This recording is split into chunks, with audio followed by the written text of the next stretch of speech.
Ang lolo at lola ko po ay caretaker ng mahigit ng 30 years sa isang lupain hanggang pinahanap na po sila nung may-ari ng buyer this year.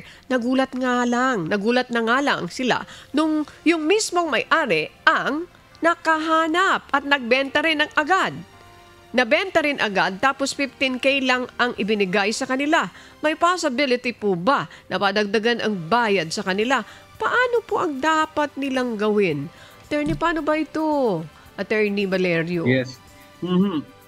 Depende ho kasi sa lupain kung anong classification ng lupa. Kung halimbawa ito po'y agricultural land, malit ho yan. Meron tayong batas na nakakasakop sa mga tenants, no?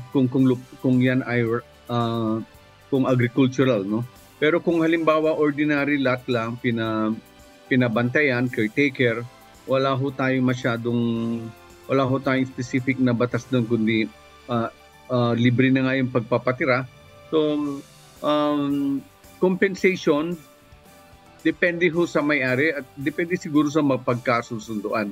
Kaya lang ho, depende lang, katulad ng sinabi ko kanina, ang dapat tignan natin kung yan po ba ay agricultural land o kaya yung mga ibang land na covered ng CARP.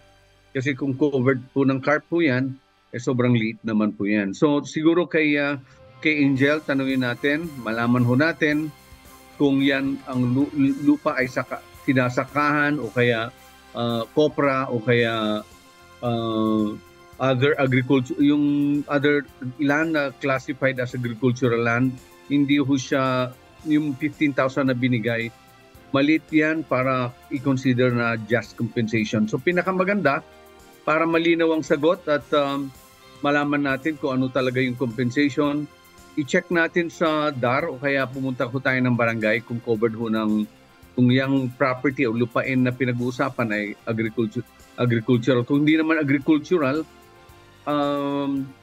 wala hong batas.